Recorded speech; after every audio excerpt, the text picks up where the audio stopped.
All right, Justin, what do you got for us for your fool's gold for week 5?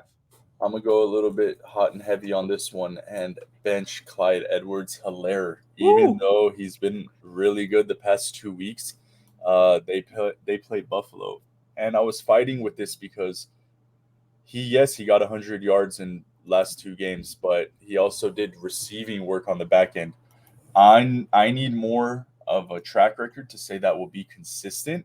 If he doesn't get that receiving touchdown in both last games, then his games are a little bit less. But he's running great. But this is Buffalo, and I think Buffalo has found the magic again, and it's going to be a shootout. Firing up Kelsey, Tyreek. It's going to be nuts. But I think the odd man out is going to be Clyde, and we make these tough calls.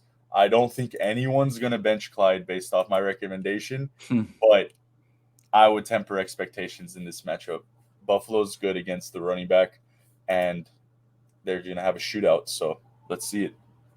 Yeah, and we've seen Clyde disappear from games this year. And look, he's had a good last couple weeks for sure. But like if you look at I think look, this could be a shootout, yes. And if you look at against Baltimore, right, that was kind of a shootout too in week 2, and Clyde did nothing. So I think this game is going to be a little bit like the matchup against Baltimore.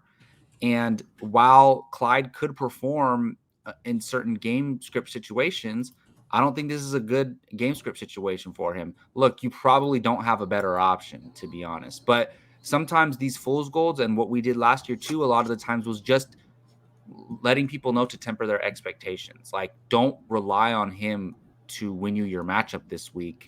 And maybe you consider your other roster spots, even if you are starting Clyde, maybe instead of uh, an old reliable guy on your flex, you roster a guy or you start a guy who can get you a huge boom potential or something like that to off balance Clyde having a bad game. So I would just say limit expectations. I mean, I have seen rosters where people can bench Clyde, especially in 10 team leagues.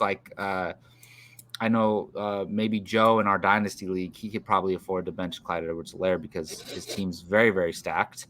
But I think most people don't have a choice. This type of recommendation is saying like, all right, temper your expectations. Instead of starting Hunter Renfro for your 10 to 16, maybe start a Corey Davis. You may get 7 or you may get 25. You know what I mean? So it's Yeah, go for those booms on the back end to make up for the tempered style that Clyde might give you. exactly. Exactly. That's a good point. It's not always necessarily like start sit. It just depends. Like it could affect the rest of your lineup as well.